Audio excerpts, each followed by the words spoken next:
Praise God po sa umagang ito dahil tayo po ay mag-aaral na naman ng salita ng ating Panginoon and panibagong series na naman, di po ba? So, ating tutuklasin ngayon kung ano yung mensahe ng ating Panginoon na inihanda niya sa buong buwan ng Oktubre. So, sama-sama tayong mag-aaral at kilalanin ang mga tao sa Biblia. 'Di ba nag-aaral tayo ng Bible character tuwing Wednesday?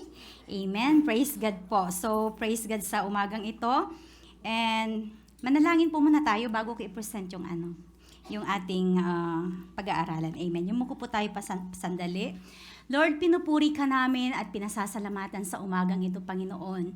Tunay nga po na Ikaw ang Diyos na mabuti, Ikaw ang Diyos na tapat, Ikaw ang Diyos na lumikha sa amin, Panginoon. Sa umagang ito, marapat lamang na itaas ka namin, sambahin ka namin, Lord God, papurihan ka namin, dadakilain at sasambahin ang dakilang pangalan mo lamang, Jesus. Sa umagang ito, Lord God, kami ay nagpapakumbaba, patuloy, Lord God, na naninikluhod sa iyong harapan upang humingi ng kapatawaran sa aming mga nagawang kasalanan, Panginoon. Sa aming mga nasabi, sa aming mga naisip, sa aming mga nagawa, Panginoon. Hayag man ito at hindi hayag, Lord God, kami ay buong pusong nagpapakumbaba, napakalinisin mong aming buhay, Lord God, sa pamagitan ng iyong banal na dugo, Lord God, na dumadugos, Lord God, sa krus ng Kalbaryo, Panginoon, upang kami sa umagang ito, Lord God, ay maging karapat-dapat, napapurihan ka, itaas lamang ang pangalan mo sa umagang ito.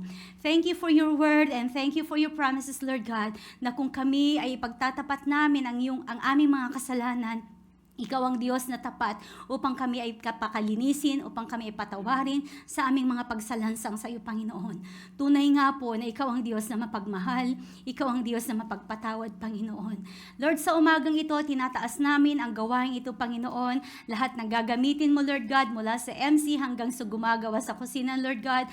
Lahat ng mga anak mo na nandito sa bulwagang ito, maging ang mga kapatid, Lord God, na nasa Zoom, nasa online, sa FB Live, Panginoon.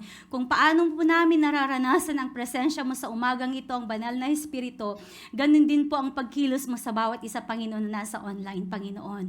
Lord, sa mga kapatid na may nararamdaman sa umagang ito, Lord, we ask, Lord God, na kayo po ang patuloy na humipo sa lahat ng karamdaman namin, Panginoon. We know, Lord God, that you are our Jehovah Rapha, na siyang aming dakilang manggagamot, Panginoon. Lord, sa umagang ito and the rest of the day, Lord God, pinagkakatiwala po namin sa umagang ito. Lord, sa aking buhay, Lord God, Ikaw lamang ang may taas, pawang salita mo lamang, Panginoon, ang mamutawi sa aking labi, Lord God. Lord, maraming salamat at kinaangkin na namin, Lord God, ang katagumpayan sa umagang ito, Lord God, at malaya kang kumilos sa bawat isa sa amin, Panginoon, sa umagang ito. Maraming salamat po. Ito pong aming samot dalangin sa pangalan ni Jesus. Amen at amen. Praise God ko. Palakpakan po natin ang ating Panginoon. Amen. So ang ating pag-aaralan sa umagang ito ay mga Bible character when it comes sa mga faith and obedience doon sa Biblia. So maraming mga Bible character na pinakita kung gaano yung pananampalataya nila sa ating Panginoon at yung kanilang pagsunod. Di ba the past previous weeks yung napag-aralan natin ay about sa commitment. Commitment ay kasama doon ang kalakip-ang obedience, di po ba? And the servanthood, yung huli, at tapos yung natin na yung thanksgiving natin na makikita naman natin talaga na ang Diyos ay hindi nagkulang. Tunay nga na siya ang Diyos ay tapat. So, alam na natin ang kwentong ito, but we are reminded for today kung ano na naman yung nangyari sa buhay ni Noah at muli nating pagbulay-bulayan, balikan kung ano yung naging journey ni Noah during that time in the Old Testament. So, ang title po ng ating pag-aaral is about Noah's journey. So, sino po si Noah? Tignan po muna natin dito sa Genesis, yung verse po natin, Genesis 6:1-8, sabi dito, Now it came to pass when men began to multiply on the face of the earth, and daughters were born to them, that the sons of God saw the daughters of men, that they were beautiful, and they took wives for themselves, of all whom they choose. And the Lord said, My spirit shall not strive with man forever, for he is indeed flesh, yet his days shall be 120 years. There were giants on the earth in those days, and also afterward, when the sons of God came into the daughters of men, and they bore children to them. Those were the mighty men who were of old, men of renown. Then the Lord saw the wickedness of man was great in the earth, and that every intent of the thoughts of his heart was only evil continually. And the Lord was sorry that he had made man on the earth, and he was grieved in his heart. So the Lord said, I will destroy man, for I have created from the face of the earth both man and beast. And the Lord was sorry that he had made man on the earth, and he was grieved in his heart. So the Lord said, I will destroy man whom I have created from the face of the earth, both man and beasts, creeping things, and birds of the air, for I am sorry that I have made them. And verse 8, but Noah found grace in the eyes of the Lord. So alam na natin nung tayo mga bata pa or yung mga nauna ng mananampalataya, ito na yung mga sa DVBS, yung kwento, di ba, mga Bible character, kinikwento sa mga bata. It's all about Noah. Di po ba? So sino nga ba si Noah? Si Noah gumawa ng arka, di ba? So yun yung mga kanta ng mga bata. So ang ibig sabihin pala ng Noah is rest. Noah, he is the son of Lamech, father ni Shem, Ham, at Japheth. So sabi dito, si Noah ay second father of the human race. Di ba nung una is si Adam and Eve, di po ba? Pero makikita natin dito bakit nasabing siya ang second father of the human race. And sabi dito, Noah was just a man, perfect in his generations, and Noah, he walked with God. Kasama niya ang ating Panginoong Jesus. So tignan natin. So doon sa verse, nakita natin dito yung genealogy ni Adam. So si Adam, may dalawa siyang anak. May anak siya, si Cain, Abel, si Seth, at saka hindi ko na nilagay dyan yung other sons and daughters.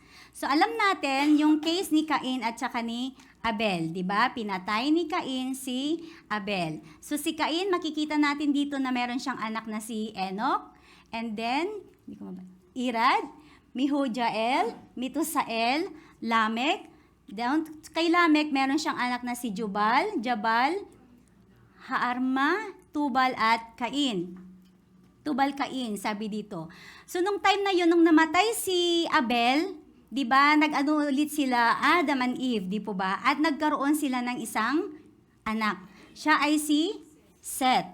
At si Seth, meron siyang anak na si Enos, then si Kainan, Mahalalil, Jared. Si Jared ay pangalawa doon sa pinakamaano yung edad. Kasi ang una is si Metusela, 969. So makikita natin dito yung mga ages nila, yung mga taon nila. So from Jared, andun si Enoch, and then Metusela, and then si Lamech. Lamech was lived 777 years. Di ba? Ang yung mga edad pa nila noon, di ba? And then, ang anak ni Lamech ay si Noah, who lived 950 years. So si Noah, meron siyang anak na si Ham, Shem, at saka si Japheth. So yan yung family tree, kumbaga ni Adam during that time. So makikita natin dito, doon sa Genesis chapter 6, ito yung, ang about kay Noah is from Genesis chapter 6 until 9. Kuya, paano po yung time limit ko, ha? Amen. Praise God. Thank you po. Mabilis po ba? Okay lang po. Sabihin niyo po pag mabilis ako. Amen. Thank you po. Amen. So dito sa Genesis chapter 6 verse 1 to 12, sabi dito is the wickedness of man. So nakita ng ating Panginoon kung gaano kasama ang mga tao, and it was great in the earth. and that every intent of the thoughts of his heart was only evil continually. Kung ano yung nasa puso nila, yung nasa isip nila, ito ay patuloy nilang ginagawa. At ang sabi dito, the earth was also corrupt before God, and the earth was filled with violence. Alam naman natin na ang violence, may mga krimen, ganyan, may mga parang Sodoma and Gomorrah during that time. Di po ba? So, it was corrupt, and indeed it was corrupt. Corrupt na, for all flesh have corrupted their way on the earth. Kumbaga, they are living in their own. Hindi na nila kinukonsider ang ating Panginoong Jesus. Diba? May sarili-sarili silang mundo, gagawin nila kung ano yung gusto nilang gawin, kasi wala na it was corrupted. At lahat na lang kung ano yung nasa isip nila, diba, ang desire ng puso, pag once na palagi mong iniisip, diba, the thoughts, it becomes actions, di po ba? Kung ano yung nasa puso mo, yun din ang ginagawa mo, nasasabi mo, and then yung actions mo nagiging habit mo na, di ba? So, yung nagiging habitual sin na. Di po ba? So, ganun yung kalakaran during that time in the days of Noah. It was corrupted, and the intent, ibig sabihin, every intent of the thoughts, sa lahat ng bagay na kung ano yung naiisip nila, their heart was only evil, and it said continually. So, hindi siya nag-stop, patuloy. It was continuous. So, makikita natin dito, but Noah found grace in the eyes of the Lord. Kung gaano man kasama ang mundo during that time, in the days of Noah, makikita natin dito in Romans chapter 5, verse 20, but where sin abounded, grace abounded much more. Di po ba? And makikita natin dito na sabi doon is, Noah is a righteous man. He walked with God. So yung favor na yun, but Noah found grace in the eyes of the Lord. During that time, the wickedness, yung kasamaan is lantaran na hayag na. But Noah still hindi siya naapektuhan, 'di ba, kapag yung mga kasama mo na, 'di ba, pag yung mga company mo, kung ano yung ginagawa nila, kumbaga napapasama ka kung minsan, 'di po ba? Yung influence. But Noah remained righteous sa ating Panginoong Hesus, kasama ang kanyang pamilya. So makikita natin dito na na-isolate sila. Kasi talagang nanindigan sila sa ating Panginoon, na yung being righteous, na kinukonsider nila ang Panginoon sa lahat ng kanilang mga desisyon, and their lives, patuloy na kinukonsulta nila ang ating Panginoon. But in Romans, sabi dito, kahit gaano man kalaki ang kasalanan, pero mas abounded. When we say abounded is mas marami, mas sapat yung biyaya ng ating abounded much, 'di ba? Abounded much ang grace ng ating Panginoon. So, God decided, anong sabi doon? In Hebrews 11, makikita natin dito, verse 7, by faith, Noah, being word of God, of things not as seen as yet, moved with fear, prepared an ark to the saving of his house, by the which he condemned the world, and became heir of the righteousness which is according to his faith. So, ang Panginoon during that time, sabi niya, sisirain na niya lilipulin niya ang mundo. Kasi nga, kumbaga, sukdulan na sa kasamaan. Sukdulan na sa kasamaan ang mga tao during that time in the days of Noah. Pero, nakita natin dito sa verse 8 na, but Noah found grace in the eyes of the Lord. So, God spared the life of Noah and his family. Makikita natin dito that his unwavering faith teaches us the power of placing our full confidence in God even when we do not have all the answers or when the path ahead seems daunting and uncertain. So nakita natin dito kung paano yung pag-trust ni Noah sa ating Panginoon. He remained righteous instead sa kasamahan ng mundo. He remained righteous and his family. And then, ano yung sabi ng Panginoon? But Noah found grace in the eyes of the Lord, at lantaran na, sukdulan ng kasamaan ng tao sa mundo during that time. Anong nangyari? In Genesis chapter 6, verses 13 to 22, ang sabi dito, the building of the ark. So ito na, nag-utos na ang ating Panginoon kay Noah. And God said to Noah, "The end of all flesh has come before me, for the earth is filled with violence through them. And behold, I will destroy them with the earth. Make yourself an ark of gopher wood, make rooms in the ark, and cover it inside and outside with pitch, and this is how you shall make it." So, ang Panginoon ay nagbigay ng order kay Noah. And sabi dito, sisirain niya ang mundo sisirain niya ang mundo. And sabi dito, make yourself an ark of gopher wood. Make rooms in the ark and cover it. So nagbigay ng order ang ating Panginoon na gumawa siya ng arko. And sabi dito, maglagay ka ng cover it, make rooms in the ark, and cover it inside and outside with pitch. Yung pitch, sinerge ko, is parang aspalto. Aspalto di po pa, pero yung parang ano yon, para sa ganon, kasi pag yung time na yung flood, para hindi makapasok yung tubig. So, cover it inside and out, para hindi makapasok yung tubig. And this is how you shall make it. Di ba merong direction na binigay ang ating Panginoon? Merong instruction, I should say. Merong instruction na binigay ang ating Panginoon kay Noah. Pastor, yung gopher wood is like a cypress? Kasi sinesearch ko doon na hindi ko nakalagay doon is cypress wood during that time. So makikita natin dito na talaga naman na yung instruction ng ating Panginoon kay Noah is napaka-detailed. Anuhin natin yung susunod. Sabi dito, "The length of the ark shall be 300 cubits, and its width 50 cubits, and its height 30 cubits. Dito sa NIV, nakalagay dito kung ilang feet, kasi yan is New King James Version. So yung equivalent ng 1 cubit is 18.5 around of that, or 20 like that, 20 inches. So yung nakalagay dito sa New Testament is 450 feet long.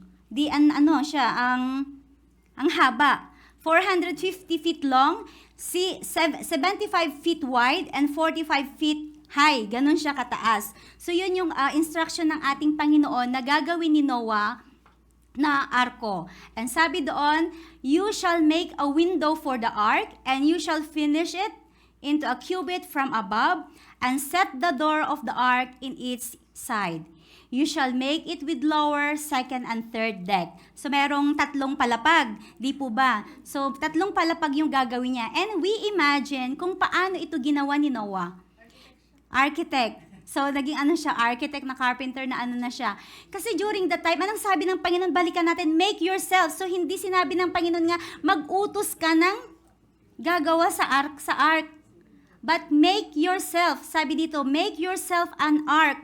So, iyon ay utos sa kanya. It was a project of Noah during that time na gumawa siya ng arko. So, andun yung mga instructions na gagawin niya. So, 3 palapag, di ba? Ang taas nun, ang dami nun. And sabi dito, "And behold, I myself bringing flood waters on the earth." Di ba nung sinabi niyang gumawa ka ng arko, tapos nahuli yung sinabi niyang, bakit kaya gagawa ako ng ark? And then this is the second instructions ng ating Panginoon na, "I will bringing flood waters on the earth to destroy from under heaven all flesh, in which is the breath of life. Everything that is on the earth shall die, but I will establish my covenant with you, and you shall go into the ark, you, your sons, your wife, and your sons' wives with you." Diba? So, lilipulin ng ating Panginoon during that time, dun sa part na yon, sa pamagitan ng baha. May nabanggit ata si Pastor Julius during that time, or si Kuya Jess, na it was not a local flood. It was not a local flood. Kasi kung local flood lang, may certain area lang siya. Di po ba? But it should be a universal. Lahat, so buong mundo, nagkaroon ng lilipulin niya ang buong mundo sa pamagitan ng baha. So it was not a local flood, but it's a universal flood. So ang linaw ng instructions dito ng ating Panginoon, "I will establish my covenant with you, and you shall go into the ark, you and your sons, your wife, and your son's wife with you." So 3 anak niya. So may mga asawa siya. May mga asawa sila, and then yung asawa ni Noah. So ilan sila? It was 8. Di po ba? And then, anong sabi dito? Thus Noah did according to all that God commanded him, so he did. Nung gumawa ang mga leaders natin, ang ating mga kapatiran dito sa extension, di po ba kokonti lang ito, ang dami pa, no? Ang dami pang nagtulong-tulong. And it takes how many weeks? Di po ba? But God instructed Noah na gagawa siya ng ark na ilan ang feet niya? 450 long.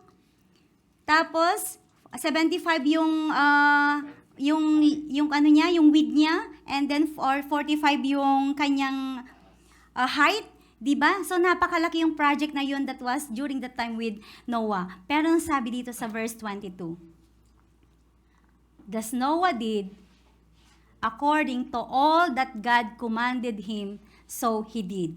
So nakita natin dito yung obedience ng ni Noah. Sabi dito, Noah followed God's instructions precisely. When we say precisely is eksakto, accurate. He never missed anything. Kasi kung minsan mahilig tayong, okay na tong ganito, di ba? Pag okay na to, di ba nang ginawa natin, okay na to, basta manuhan lang, di ba? Pero siya, talagang inano niya yung standard kung ano yung utos ng Panginoon. Alam natin sa mga architect, mga engineer, kapag nagpapatayo sila ng bahay, kapag merong kontrata, meron yung certain standard na gagawin, di po ba? Pero anong nangyari? Gagawa sila ng lumang kalidad. Lumang kalidad na ilalagay, and then eventually ito ay madaling masira, guguho when it comes sa building, di po ba? Madaling masira when it comes sa ng earthquake. Kapag may earthquake, lalo na sa Pinas, hindi siya earthquake na madali siyang guguho, di po ba? So dito, in the side of Noah, nakita natin dito na pinalo niya, sinunod niya yung instruction ng ating Panginoon. Imagine niyo yung ni Noah, kasama niya ang kanyang mga anak. And God instructed them to make an ark. Pero ano kaya ang sinasabi ng mga neighborhood niya, yung mga taong nakakakita sa kanya? And we know that yung place nila Noah is malayo sa dagat, sa sea. Di po ba? So how come na magkakaroon ng flood? But Noah follow and obey God. He trusted God. Di po ba? He trust God wholeheartedly sa kanya. Nung nag-instruct ang Panginoon na gawin mo to, ano ginawa niya? Hindi siya nagpatumpik-tumpik. Pag inutusan tayo, mamaya na.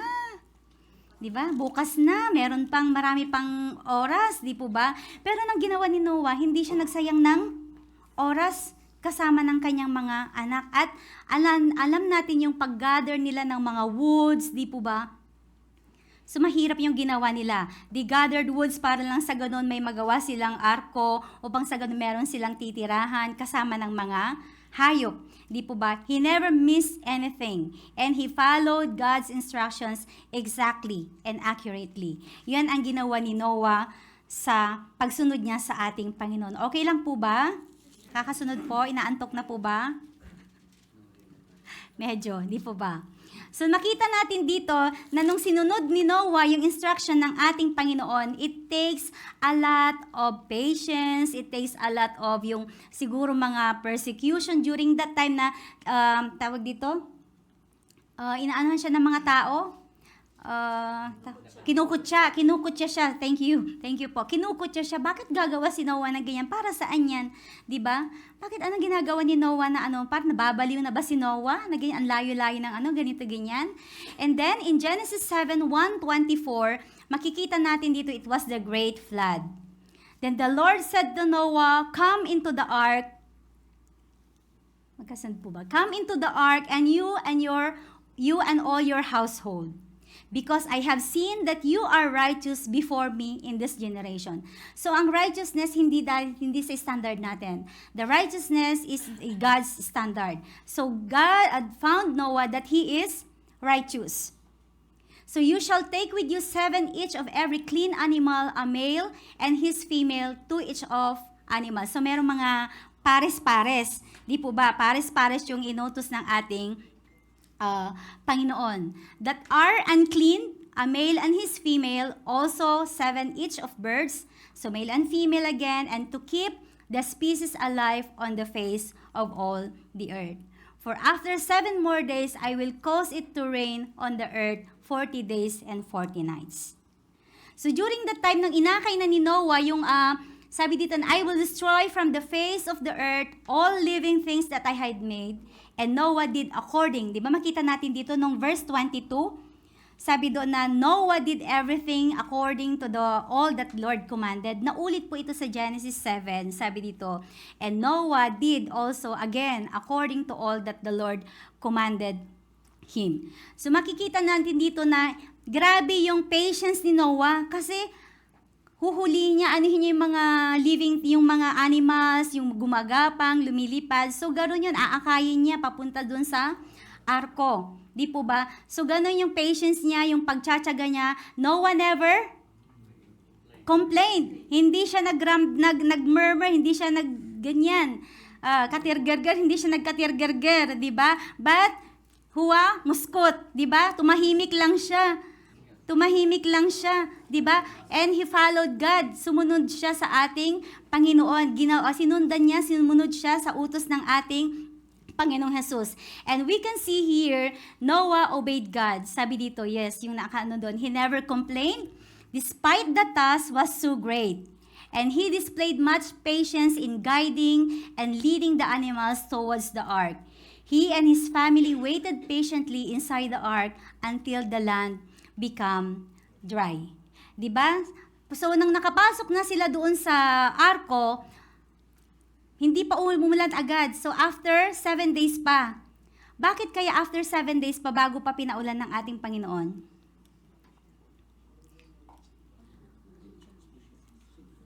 Amen. Diba? Hindi pa niya sinarado ang pinto. Kasi during the hindi pa niya pinaulan. Kasi he gave him a chance para sa ganun. Yung mga taong para yung ark kasi, it was open. So, nung time na yon, after 7 days, saka lang siya nagpaulan. So, ilang days? 40 days and 40 nights. So, makikita natin dito na yung pag-guide ni Noah mula sa mga, ikaw nga lang, ano bang i-guide mo? Aso, yung kambing, di ba hirap na hirap ka na, yung pag-tame mo dun sa mga camel, dun sa mga horse, di ba hirap na. Pero with Noah, ilang creatures kaya yan? Ilang animals yan, di ba? Lahat ng species. Maliban sa isda, kasi ang isda, nabubuhay siya sa tubig. So, maliban sa isda. Hindi po ba? So, yun. So, makikita natin dito na he waited patiently inside the ark. So, how many days kaya? Tignan nga natin yung timetable. Ay, ang liit. Sabi dito, enter ark. Mayroong 7 days muna bago siya nagpaulan. Then, 40 days and 40 nights. Tapos, dito naka-float na yung ark. And then, ewan ko kung accurate, inano ko ito na search ko. Yung 110 days. So, all in all, it's 150 days. Oh. And then, flood peaks, windstorm. Nung after 150 days na, anong sabi ng Panginoon? God remembered Noah. Kasi ang tagal na nila dito, oh. Diba? Diba? Ang tagal. Tapos, doon na yung, mountain tops, diba? Inutusan yung una yung raven. Una yung raven eh. Kasi ang raven, alam natin yung raven is, scavenger. So, hindi siya bumalik. Di po ba? So, ang sumunod, pinaano niya yung dove. Yung dove, nung pumunta ang dove, bumalik siya ulit kasi wala siyang mapatuntungan na tuyo. So, after 7 days, nagpaano ulit siya, sinend niya ulit yung dove. Nung pagkabalik ng dove, meron siyang olive na leaves, di ba? Then after, sabi na Noah, hindi pa pwede. Then after 7 days again, sinend niya yung dove, hindi na siya bumalik. So yun yung And then makikita natin dito, 1 year, ang tagal. 1 year and 17 days, imagine.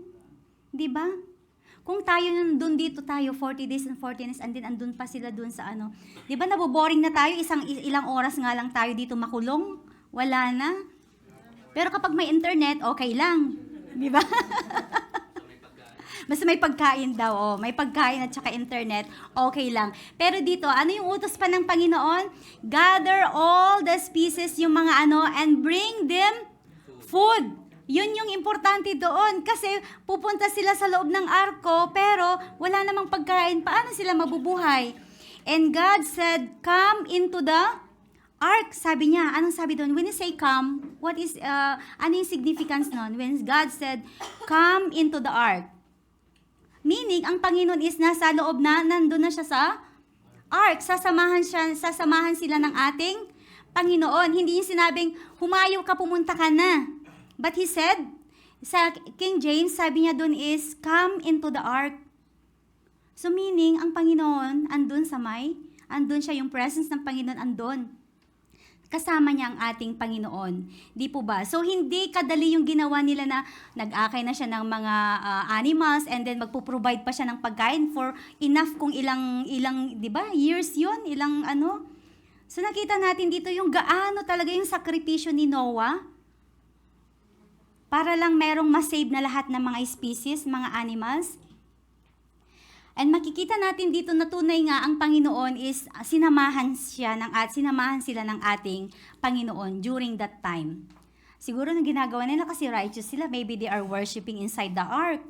Maybe they are doing Bible study kasi sa tagal noon, we'll never know kasi nga they are righteous, alam nila ang Panginoon. So may worship sila. Parang nag-riyad so sila, di ba, sinakyan nila yung mga di ba, kasi hindi nila ma-experience nun during that time kasi they are busy. Pero nang andun na siguro sila sa ark, so they explore, hindi po ba? And then we know na kapag yung mga pair na yon nag-provide ng pagkain, and we know that meron silang nag-propagate, pastor, ng doon, yung mga doon sa mga, di ba? Kasi nga, pair sila, di po ba? And even the unclean, hindi lang clean ang sinabi dito, even the unclean, dalhin mo. Ipasok mo doon sa loob ng ark, sabi dito. So, nakita natin dito yung ng ating Panginoon, kung paano niya sinamahan si Noah during that time, kung ilang days, di po ba?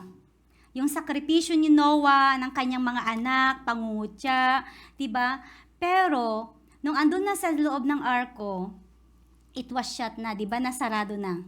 So sabi ni Kuya Jack kanina, kasi hindi pa sinarado because God still give the chance para magrepent yung mga tao. Because Noah already warned the people that God will, niya itong mundo sa pamagitan ng baha. Anong ginawa ng mga tao? Di ignore.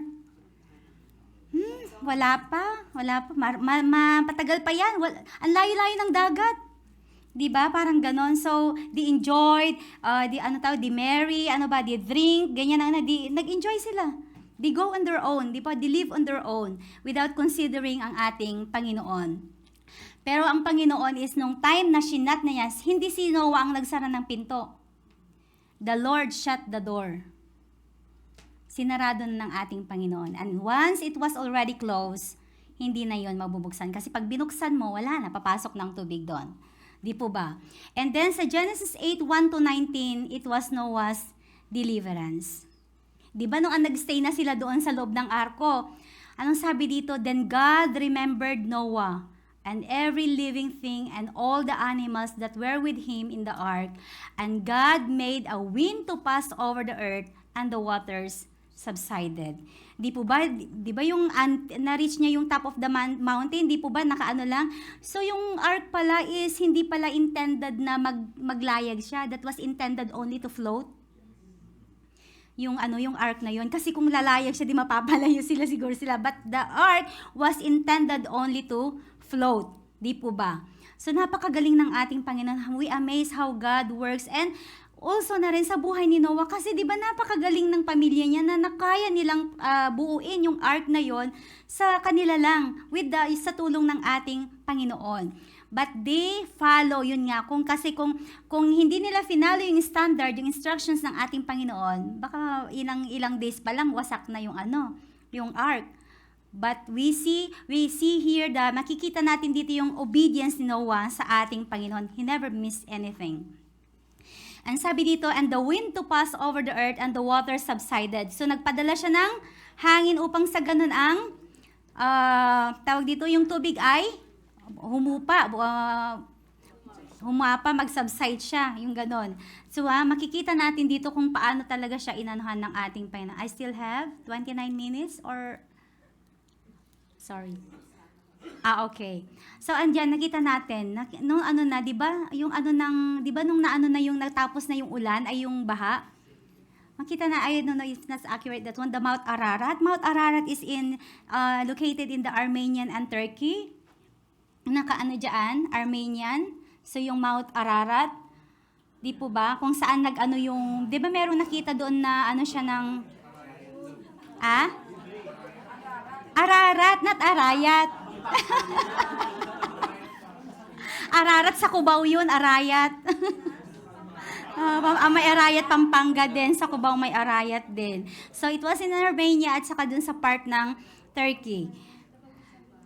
So, sabi dito, nung nakaano na sila, nag-subside na, di ba, pinaano na siya, nag-subside na yung tubig. Then, nagpadala na siya. So, alam nila na safe nang bumaba. Anong sabi ng Panginoon? Anong ginawa nila? Hindi ko nalagay dyan. Ang sabi niya, bumaba na kayo. Sabi na doon, ang sabi dito, tignan ko. Hindi ko nalagay po dyan. Sorry po.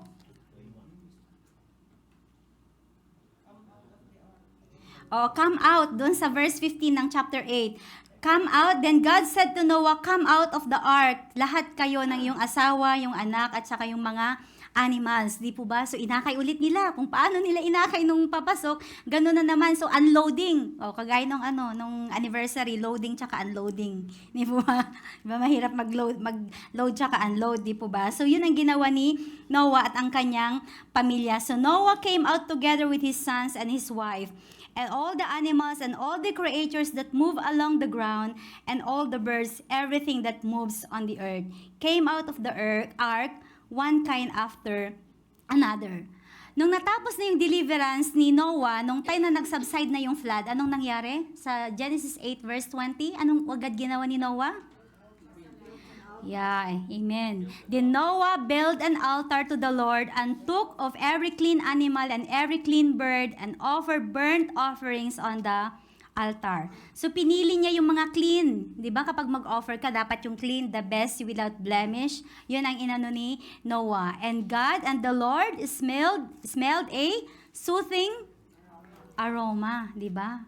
'Di ba kapag may ano ng mga yung mga ihihaw, 'di ba kapag alam mo na nakaka-arouse ng ng 'di ba yung aroma ng inihaw, 'di po ba? And the Lord smelled a soothing aroma. It means God pleases the offer of Noah. So yun ang ginawa niya. He worshiped, he built an altar agad-agad. After the deliverance, nagginawa ni Noah, nagbuild siya agad ng altar para doon siya magpasalamat at magpuri sa ating Panginoon. He worshiped and give thanks to God. Imagine mo, sa tagal niya yon, sino pa ba akala yung makakaligtas? But God has a promise that sasamahan sila ni Noah at ang kanyang pamilya. And he worship and give thanks to God. Tayo, kapag natapos na yung na-overcome na natin yung problema, are we still able to praise God and thank the Lord? Amen. Hindi natin makakalimutang magpasalamat sa ating Panginoon. Alam natin na marami tayong pinagdadaanan, but after the rain, after the storm, there's always a rainbow. Di po ba? So makikita natin dito na pwede tayong pagkatapos ng pagsubok or unos sa ating buhay, matuto tayong magpasalamat. Huwag nating kalimutang magpasalamat kasi kung minsan nakakalimutan, iitsapwera na naman natin ang Panginoon. Di kapag merong yung time na in need tayo, we keep on pleading God, we are nagni-kneel down tayo and we are asking for God for the deliverance, sa kasagutan sa ating mga panalangin. But after God answered our prayer, anong nangyari kung minsan? We tend to ignore again ang ating Panginoon. Sometimes God is just like a emergency 911. 'Di ba? Na kapag emergency na, tatawagan mo, takbuhan mo agad. Pero kapag wala na, tapos na, wala lang, baliwala lang. Di po ba? Napakasakit. And sa ng ating Panginoon ay makikita natin dito na masakit para sa ating Panginoon yung ganyang mga klase ng mga Kristiyano. Tayong mga Kristiyano na kapag once na nasagot na yung panalangin natin is iniiwanan na natin ang ating Panginoon. But it should be not. Patuloy tayo magpuri, magpasalamat sa ating Panginoon. And doon sa chapter 8, 20 and 9:17, makikita natin dito yung God's covenant. Then the Lord said in his heart, I will never again curse the ground for man's sake, although the imagination of man's heart is evil from his youth, nor I will again destroy every living thing as I have done. So hindi na niya sisirain lilipulin ang mundo sa pamagitan ng baha. So God blessed Noah and his sons and said to them, be fruitful and multiply and fill the earth. So makikita natin dito na si Noah nga siya yung second father of the human race. Kasi 'di ba nilipol lahat 'yun, so sila lang mag-anak ang natira. So doon sila ulit nagpropagate ulit sila. No. So be fruitful and multiply and fill the earth. In chapter 9 sabi dito, then God spoke to Noah and to his sons with him.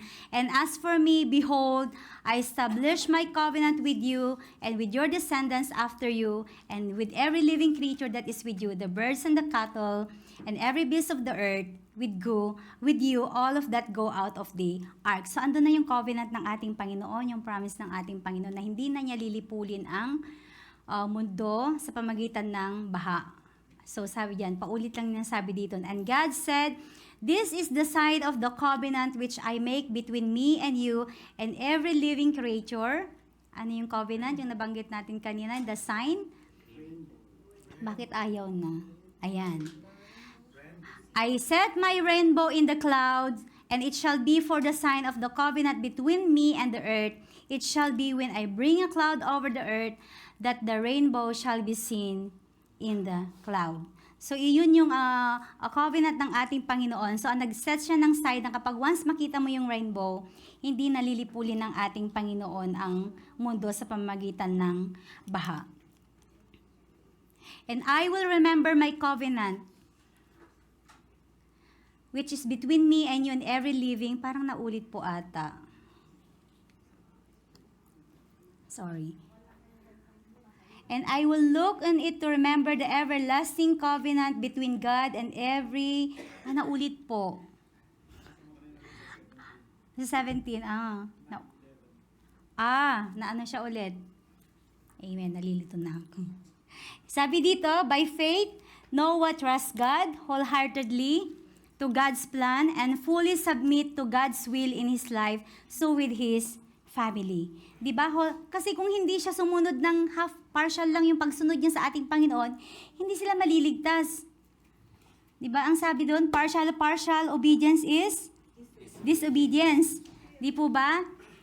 So makita natin dito na nagtiwala siya sa ating Panginoon ng buong puso kung ano yung plano ng ating Panginoon. Kasi ang ating Panginoon, nakita niya na Noah found grace in the eyes of the Lord.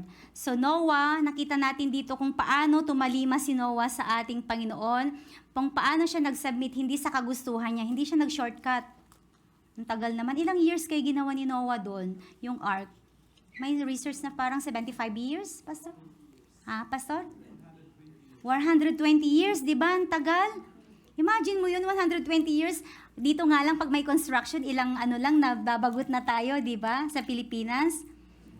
Pero yun, makikita natin na imagine mo yung sakripisyo nila, 120 years na ginawa ni Noah at ng kanyang pamilya ang arko. Hindi sila nanawa, hindi sila nanghina. Kasi God sustained them, di po ba? Amen po ba? Kaya wag tayong manghinawa kung ilang years na tayo, kung ilang months nang walang sahod. Sige, wag tayong manghinawa. We keep on praying na bibigay din ng Panginoon, di po ba? Yung mga prayers natin na hindi pa nasasagot ng ating Panginoon. Kasi in the side of Noah, makikita natin dito na talaga naman napakatapat ng ating Panginoon. Malapit na ako matapos. Conclusion na. Nasusundan po ba or ano? Amen. Parang verse by verse ang ginawa ko po dito. Makikita na natin dito, conclusion ng, anong sabi dito? Jesus Christ is an ark already prepared, in whom alone we can be safe when death and judgment come in. Diba doon sa part during the time of Noah, makikita natin dito na naka-ready na yung ark eh. So ang gagawin na lang is papasok na lang sila. Pero ang ginawa ng mga tao, pinili lang magstay sa labas kasi hindi sila naniwala. Nasisirain, nilipulin ng Panginoon ang mundo sa pamamagitan ng baha. And sabi dito, in whom alone we can be safe. Are they safe? Noah are safe? Yes, they are safe. Di po ba? Kasama ng mga animals doon sa ark. They are safe, sabi dito. At sila ay nakaligtas during sa flood na yon. Ba't bumalik ako? Yan yung sabi ko kanina. And the Lord shut him in, Noah did not have to shut the door on anyone's salvation. Hindi si Noah ang nagsara, yung sinabi ko kanina, hindi si Noah ang nagsara ng ark, but it was God, it was the Lord. Noah did not have to shut the door on anyone's salvation. God did it. After the same pattern, sabi dito, it is never our job to disqualify people from salvation, sa pagkaligtas. If the door is to be shut, let God shut the door. Di po ba? God keep the door open until the last possible minute. But there came a time when the door had to shut. When the door is open, it's open. But when it is shut, it is shut. Jesus is He who opens and no one shuts, and shuts no one opens. Dun sa Revelation chapter 3 verse 7. So, habang the grace ng ating Panginoon andito pa, there will be time na ang grace is maano na. The dispensation of grace, maano na siya. So, habang may pagkakataon pa, wag tayong, mag-procrastinate, wag nating ipagpaliban, wag nating ipagpabukas pa yung salvation na ino-offer sa atin ng Panginoon. And we witness how Noah, yung mga tao during that time, we witness yung pagdidelay nila, yung pagsunod nila sa ating Panginoon, the repentance, because they are wicked during that time. So it's time for us na mag-repent, bumalik sa ating Panginoon, i-confess yung ating mga kasalanan, bumalik tayo sa ating Panginoon. Kasi kapag once na sinarado na, hindi na yun mabubuksan. Amen po ba? And we need to receive the salvation, yung salvation na ino-offer sa atin ng Panginoon. The salvation is free. All we need to do is have faith, magtiwala tayo sa ating Panginoon, tanggapin natin siya. But the first thing that we should do is to confess. Yung paulit-ulit na sinabi, repent and be baptized. I-confess natin yung ating mga kasalanan habang meron pang pagkakataon. Hindi natin alam ang buhay. Hindi natin alam ang buhay. Alam natin na lahat tayo ay mawawala dito sa mundo. Yun ang palaging na dito sa BNE. Alam natin na mawawala tayo sa mundo, but we are not certain. Hindi tayo sigurado kung kailan yung oras natin. So before na dumating sa atin, kung kailan kukunin tayo, babawiin ng ating Panginoon ang buhay, yung hininga na pinahiram niya sa atin, we just need to make it sure na yung buhay natin is inalay natin sa ating Panginoon. Gamitin ang ating buhay na kaaya-aya sa kanyang harapan. And yung last na sasabihin ng Panginoon kapag once na dumating na yung judgment, dumating na, ang sasabihin ng Panginoon, well done, my good, my faithful servant, di ba? So, I hope na yun ang marinig natin. It was a sweet words that comes from our Lord Jesus. Yung salitang yun yung nagpapaano sa atin, yun yung nagpapaano sa atin na balang araw, when the days come, pag dumating ang panahon, sasabihin yun at maririnig ko yun na sasabihin ng ating Panginoon sa akin mismo, sa ating lahat. Well done, my good and faithful servant. So let us offer our lives unto Jesus. Huwag na tayong magpaliban. Ibigay natin ng buo, not partial. Hindi lang kalahating katawan mo, hindi lang kalahating puso mong i-offer mo. 'Di ba sabi doon, i-offer mo ang buhay mo. Offer your lives as a living sacrifice in Romans chapter 12, verse 1 to 2. Di po ba, huwag tayong makiayon sa pattern ng mundo. Just like Noah did, hindi siya nakiayon kasama ng kanyang pamilya. Yung kasamaan ng mundo, hindi sila nakiayon, but they offered their lives to God as a living sacrifice, holy and pleasing to God, which is the act of worship. Yun yung act natin ng ating pag-worship sa ating Panginoon. Amen po? Amen. Palakpakan po natin ang ating Panginoon. To God be the glory po. Tayo po ay mansandaling manalangin.